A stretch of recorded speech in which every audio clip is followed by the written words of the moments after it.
தமிழர் தேசம் கட்சி மற்றும் வீர முத்தரையர் முன்னேற்ற சங்கத்தின் நிறுவன தலைவர் அருமையண்ணன் சமநீதி போராளி அண்ணன் கே செல்வகுமார் அவர்களை வணங்கி இந்த நிகழ்விற்கு வருகை தந்துள்ள தலைமை ஒருங்கிணைப்பாளர் அண்ணன் குருமணியன் அவர்களையும் மாநில அமைப்பு செயலாளர் மகடேஸ்வரன் அண்ணன் அவர்களையும் மாவட்ட செயலாளர் அண்ணன் ஆண்டியமலம் அவர்களையும் ஏனைய அனைத்து ஒன்றிய செயலாளர்கள் அனைத்து பொறுப்பாளர்களையும் கிராம பெரியவர்கள் முக்கியஸ்தர்கள் தாய்மார்கள் அனைவரையும் முதற்கண் வணங்குகிறேன்.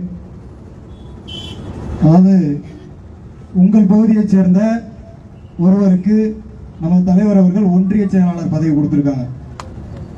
நத்தம் கிழக்கு ஒன்றியமா ஒரு 8 பஞ்சாயத்தை பிரித்து உங்கள் பகுதி பள்ளத்துக்காடு பகுதி கிராமத்தை சேர்ந்த வைரமுத்து அவர்களை நம்ம தமிழர் தேசம் கட்சியோட ஒன்றிய செயலாளராக அறிவிச்சிருந்தாங்க. அந்த ஒன்றிய செயலாளராக அறிவித்த காலம் முதல் நம்மளுடைய நீங்க இது சம்பந்தமா நோட்டீஸ் அடிங்க, கிராம மக்களை சந்திங்க, எல்லாத்திட்டையும் சொல்லுங்க. மக்கள் வர தயாராயிட்டா தலைவர் அவர்கள் வந்துருவாங்கன்னு சொல்லியிருந்தோம். அது மாதிரியே நோட்டீஸ் அடிச்சிருந்தோம். இன்னைக்கு கிராம மக்கள்கிட்ட இங்க இருக்கக்கூடிய அரசியல்வாதிகளும் அரசு அதிகாரிகளும் அவங்களோட அரசியலையும் விளையாட்டையும் இதில் வந்து காமிச்சிட்டாங்க. இந்த நிகழ்விற்காக இந்த ஆர்ப்பாட்டத்தில் மலை கிராம மக்களுக்கு சாலை வசதி வேண்டும் என்று கோரி 15 நாட்களுக்கு முன்னாடி தலைவரிடத்துல சொல்லி இந்த தேதியை முடிவு செய்து அண்ணன் நீங்க வந்து கலந்துக்கணும் அப்படின்னு சொல்றோம். உடனடியா நோட்டீஸை ரெடி பண்ணோம்.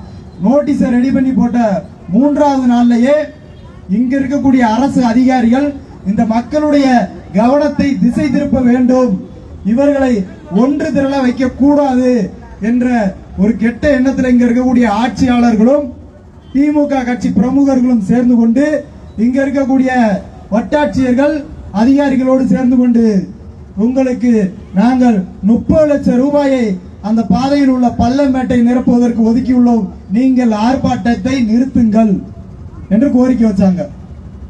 பொய் சொல்லல, இதற்கான ஆதாரம் நம்மள்ட்ட இருக்கு. 30 லட்சம் ரூபாயை நாங்க ஒதுக்கி இருக்கோம், இந்த 30 லட்சம் ரூபாயில நாங்க பாதையை சரி பண்ணி கொடுக்கிறோம் அப்படின்னு சொல்லி சொன்னாங்க. இன்னைக்கு சாதாரணமா நம்ம நார்மலா ஒரு ரோடு போடணும்னு சொன்னா கூட ஒரு 1.5 கிலோமீட்டர் ரோட போடணும்னு சொன்னா குறைந்தது 1.5 கோடி ரூபாய் தேவைப்படும். வீடு மொத்தத்திலேயே 10 வீடு தான் இருக்கும். அந்த 10 வீடு இருக்கிறதுக்கு ஒரு தார் ரோடு கொண்டு போயிருப்பான். அந்த தார் ரோட போடுறதுக்கு 1.5 கோடி நிதியை ஒதுக்கி அந்த சாலையை அமைச்சிருப்பாங்க. நீங்க கீழ்பகுதியில எத்தனையோ இடத்துல பார்த்திருப்பீங்க கிராமங்களை. இன்னைக்கு மேல 4 கிராம மக்கள் குறைந்தது 1000 குடும்பங்களுக்கு குறையாம இருக்காங்க. அந்த கிராமத்திற்கு சாலை வேண்டும் என்று சொல்லி அதிமுக ஆட்சி காலத்திலும் சரி, இன்றைய திமுக ஆட்சி காலத்திலும் சரி தொடர்ந்து இந்த மக்கள் வலியுறுத்திட்டு இருக்காங்க. ஆனால் நீங்க என்ன பண்றீங்க? தேர்தல் காலத்தில் வர்றீங்க, உங்களுடைய ஓட்டை எங்களுக்கு தாருங்கள், நாங்கள் நிச்சயமாக உங்களுக்கு சாலை வசதி செய்து தருவோம் என்று அன்றைக்கு இருந்த எம்எல்ஏ சரி, இன்றைக்கு இருந்த எம்எல்ஏ சரி, இதனால் வரை ஆட்சி செய்தவர்களும் சரி சொன்னது உண்மைகளா இல்லையா? தலைவருக்கு நிக்கிறவங்க சொல்றாங்க, மாவட்ட கவுன்சிலருக்கு நிக்கிறவங்க சொல்றாங்க, எம்எல்ஏக்கு நிக்கிறவங்களும் சொல்றாங்க. ஆனா நாங்கள் இந்த மக்களாகிய நாங்கள் உங்களுக்கு வாக்களித்து ஏமாந்துகிட்டு தான் இருக்கோம்.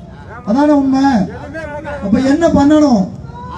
நமக்கான ஒரு தலைமை, நமக்கான தலைவர் இந்த சாலையை எப்படி அமைக்க வேண்டும், நியாயத்தின் வழியிலே தர்மத்தின் வழியிலே நாங்கள் நின்று போராடிய போது இந்த சாலை எங்களுக்கு கிடைக்கவில்லை. அடுத்த கட்ட போராட்டங்களாக தொடர் போராட்டங்களை அறிவிச்சிருக்கோம். இது ஒரு போராட்டம் இல்ல. இதற்கடுத்து நம்மளது குடியுரிமை அட்டைகள் இருக்குல்ல, ரேஷன் கார்டு, ஆதார் அட்டை, இதெல்லாம் அடுத்த தேதி கொடுத்திருக்கோம். அந்த நோட்டீஸ்லயே பார்த்திருப்பீங்க. 22ஆம் தேதி மாவட்ட ஆட்சியர் இடத்திலே எங்களுடைய குடியுரிமை அட்டைகள் அனைத்தையும் ஒப்படைக்கும் போராட்டம். இந்த போராட்டத்தோட தொடர்ச்சியா இறுதியாக 3வது போராட்டம் உண்ணாவிரத போராட்டம். சாதாரண உண்ணாவிரத போராட்டம் இல்ல, தொடர் உண்ணாவிரத போராட்டம். அந்த கிராம மக்களை அழைத்து இந்த இடத்துல உட்காருவோம்னு சொல்லிருக்கோம்.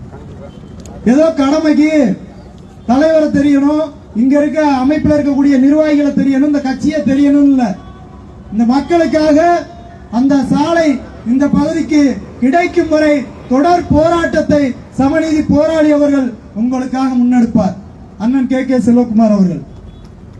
அதனால நீங்க பயப்பட வேண்டியதில்லை. உங்களுக்கு இந்த தேர்தல் தொடங்கும் முன்பே சாலை உங்களுக்கு வந்து சேரும். அதற்கான 100% உத்தரவாதத்தை தலைவர் அவர்கள் உங்களிடத்தில் கொடுப்பார்கள்.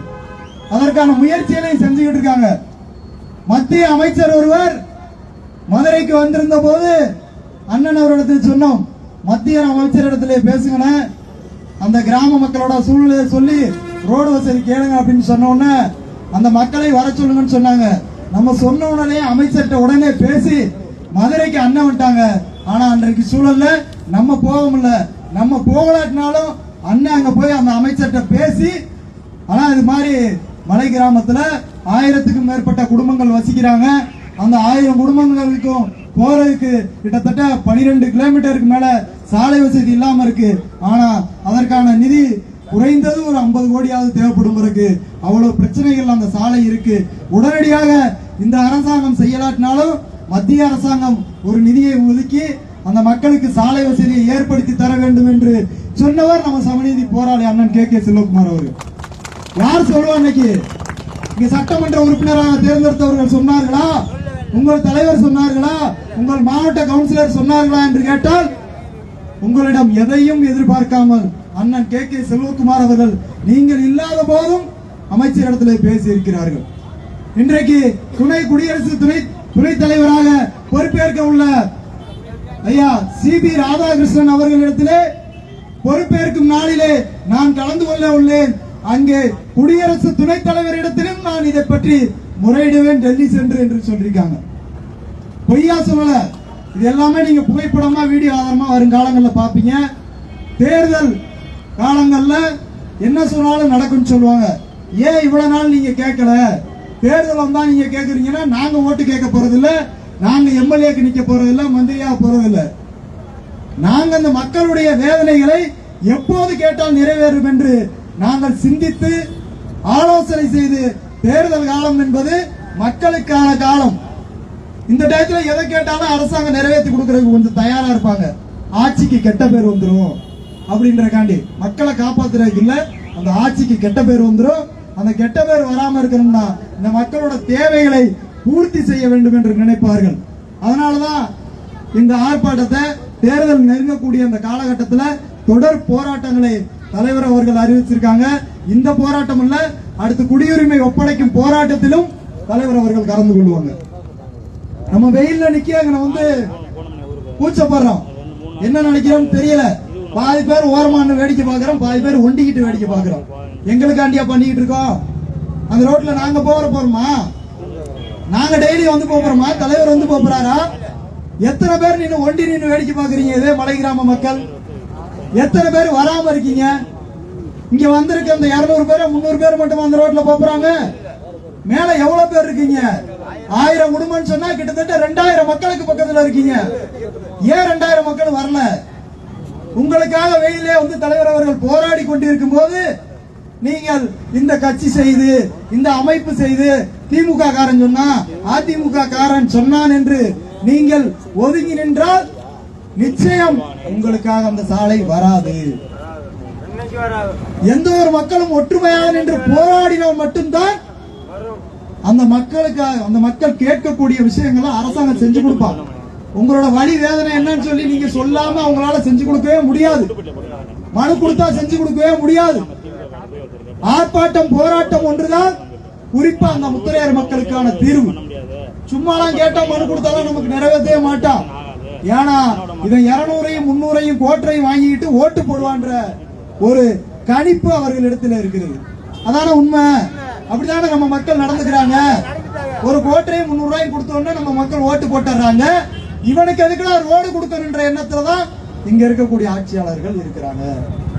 அப்ப நம்ம எல்லாத்தையும் மாத்திக்கணும். நம்மகிட்ட ஓட்டு கேட்டு வர்றாங்கன்னு சொன்னா நீங்க அழுத்தம் திருத்தமா கேட்கணும். ஐயா எங்களுக்கு ஓட்டுக்கு காசு கொடுக்க வேணாம், எங்களுக்கு நிரந்தர தீர்வு தான் வேணும். அண்ணா இடத்துல கரூர்ல சொன்னப்போ சொன்னோம், ஆனா அந்த பெண் பிள்ளைங்களா இன்னைக்கு 8வது வரைக்கும் அங்க படிச்சுக்கிறாங்க. 8வதுக்கு மேல படிக்கக்கூடிய பிள்ளைங்க இன்னைக்கு நத்தத்துக்கோ அரவங்குறிச்சிக்கோ இல்ல அங்க இருக்க சர்வசிவா ஸ்கூலுக்கோ 12 கிலோமீட்டர் கீழே நடந்து வந்துட்டு போறாங்க. இடையில ஒரு அசம்பாவிதம் நடந்தால் கூட நாளைக்கு இந்த ஆட்சியாளர்களுக்கும் சரி அந்த பெற்ற தாய் தகப்பனும் சரி மிகப்பெரிய ஒரு இழப்பு ஏற்படும். இதற்காண்டியாவது நாம் போராடணும்னு சொன்னோம். நம்மளுடைய பிள்ளையை காப்பாற்ற வேண்டும் என்று போராடுகிறோம். இன்னைக்கு பெரியவங்க ஆம்பளை எல்லாம் டபக்குன்னு பைக் எடுத்துட்டு 3 பேர் மேல ஏறிட்டு போயிடுறீங்க. தாய்மார்கள் அப்படி போக முடியுதான்னு கேட்டோம்னா நடந்துதான் போறாங்க. இன்னைக்கு பெண்களை பைக்ல உட்கார வச்சு மேல வரைக்கும் கொண்டு போக முடியாது. ஆண்கள் டபுள் சைடு போட்டுக்கிட்டு உட்காந்துக்கிறோம். பெண்கள் 1 சைடு போட்டுக்கிட்டு மேல போக முடியுமானா போக முடியாது. இல்ல நடந்தே தான் போறாங்க. நம்ம சொகுசா இருந்துக்கிறோம். ஆனா அந்த தாய்மார்களோட வழியை யார் பேசணும்? நீங்க கணவர்மார்கள், அண்ணன் தம்பிங்க, நீங்க தான் பேசணும். நம்ம ஜாலியா பைக்ல போயிடுறோம், 3 பேர் போனாலும் போயிடுறோம்னு சொல்லி நீங்க நினைச்சறதுனாலதான் இது இப்படியே இருக்கு. இன்னும் ஒரு சிலர் இதற்குள்ள தூண்டுதலாக நீங்கள் போக கூடாது என்றெல்லாம் சொல்லி இருப்பாங்க. இந்த ஆர்ப்பாட்டத்துக்கு போகாதீங்க, ரோடு இன்னும் 1 வாரத்துல வந்துடும் சொல்லுவாங்க. ஐயா, நீங்க 1 வாரத்துல கொடுத்தாலும் 1 மாசத்துல கொடுத்தாலும் அதற்கான அழுத்தத்தை சமநீதி போராளி அவர்கள் தான் இங்க கொடுப்பாரு. அண்ணன் கே செல்வகுமார் அவர்கள் தான் கொடுப்பாரு. அந்த அழுத்தத்தின் பேர்ல தான் நீ ரோடே போட்டாலும் நீங்க போடுவீங்க. இது நிச்சயமாக இங்க இருக்கக்கூடிய வட்டாட்சியரும் மண்டல துணை வட்டாட்சியரும் சொன்ன வார்த்தை இது. எங்களிடத்துல என்ன தெரியுமா சொன்னாரு? இங்க இருக்கக்கூடிய எந்த கட்சிகள் போராடினாலும் அந்த கிராமத்திற்கு சாலை வசதி வராது. ஆனால் நம்ம அண்ணன் கே செல்வகுமார் அவர்கள் இங்கே போராடினால் நிச்சயம் ரோடு வரும். அதுல எந்த வித மாற்று கருத்து இல்லைன்னு சொல்லி இதே ஆட்சியாளர்கள், வட்டாட்சியரும் துணை வட்டாட்சியரும் சொன்னாங்க. அதிகாரிகள் போய் சொல்லுவாங்களா? அவங்களுக்கு தெரிஞ்சிருக்கு, யார் வந்து கேட்டால் இந்த சாலை வரும் அப்படின்ற தெரிஞ்சுதான சொல்றாங்க. அப்ப நம்ம மக்கள் திமுக காரன் சொல்றான், அதிமுக காரன் சொல்றான்னு சொல்லி புரிதல் இல்லாம அவன் 4 கிராம மக்களும் ஒட்டுமொத்தமாக திரண்டு வரணும். மாவட்ட ஆட்சியர் 1 நிமிஷம் கூட யாரையும் சந்திக்க மாட்டாரு. நேற்று பூதகுடி கிராமத்தில் நடந்த ஒரு பிரச்சனை சம்பந்தமா போயிருக்கப்ப 25 நிமிடங்கள் மாவட்ட ஆட்சியர் எங்களை உட்கார வச்சு பேசுறாப்புலனா அதற்கு காரணம் அண்ணன் கே செல்வகுமார் அவர்களும் இந்த அமைப்பினுடைய வலிமையும் அந்த மக்கள் ஒன்று திரண்டு வந்தாங்க. வீட்டுல பூட்டு போட்டுட்டு அந்த பூட்டை போட்டு வீடியோ எடுத்துட்டு வந்திருந்தாங்க. எங்க கிராமத்துல யாருமே இல்ல, மொத்தமா 800 பேரு, கிட்டத்தட்ட 13 வண்டியில மாவட்ட ஆட்சியர் வந்திருந்தாங்க. 13 வண்டி, ஈச்சர் 407 டாடா ஏசி பிக்கப் இல்ல, ஈச்சர் 407ல 900 மக்கள் எங்க மக்கள் மீது வழக்கு விழுந்துருச்சு. அந்த வழக்கை திரும்ப பெறணும்னு சொல்லி வந்திருந்தாங்க. அந்த சாதாரண ஒரு பிரச்சனைக்கு வரும்போது உங்களுக்கு 100 ஆண்டுகளுக்கு மேலாக சாலை வசதி இல்லாம இருக்க நீங்க எப்படி போராடணும்? இன்னமும் நீங்க நம்புறீங்களா? திமுக காரன் செஞ்சு கொடுப்பான், அதிமுக காரன் செஞ்சு கொடுப்பான்னு சொல்லி தயவு செய்து அந்த நம்பிக்கை இருந்தா தூக்கி சாக்கடையில வீசிட்டு வந்துருங்க. சத்தியமா சொல்றேன், செஞ்சு கொடுக்க மாட்டான். 100% சொல்றேன். இங்க இருக்க கூட மாரியா தமிழ சத்தியமா சொல்றேன், செஞ்சு கொடுக்க மாட்டான். உங்களோட ஓட்ட மட்டும் தான் வாங்குவான், செஞ்சு கொடுக்க மாட்டான். ஆனால் நாங்கள் செய்து கொடுக்க வைப்போம். எங்களுடைய உயிரை கொடுத்தாவது அந்த மலை கிராம மக்களுக்கு சாலை வசதியை கொண்டு வர செய்வோம் என்று இந்த நேரத்தில் உறுதி கொடுத்துக்கிறோம். ஆனால் நீங்கள் ஒற்றுமையாக திரண்டு வரணும். எங்களுக்கு ஓட்டு போட வேணாம்.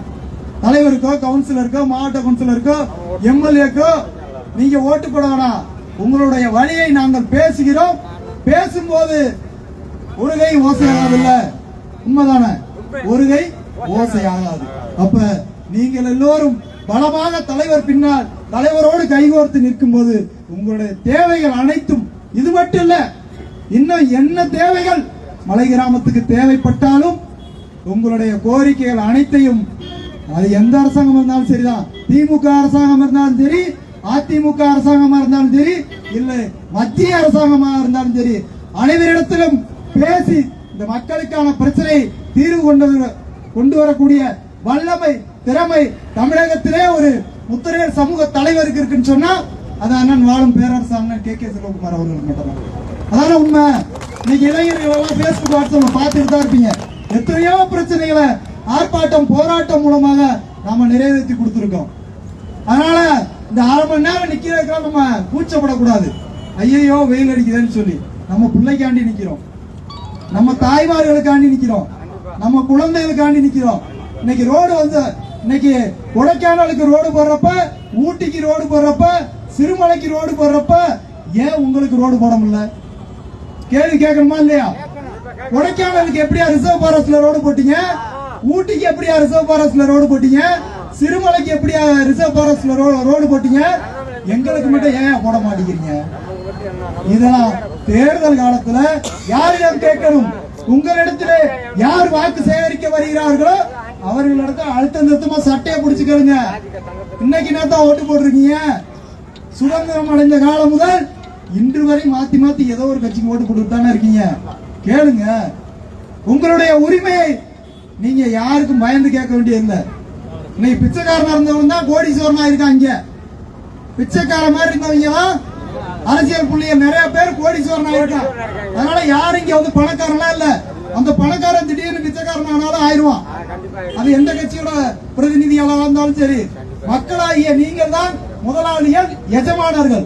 அதனால நீங்கள் எப்போதும் நம் சமூகத்திற்கென்று ஒரு வைராக்கியம் இருக்கிறது.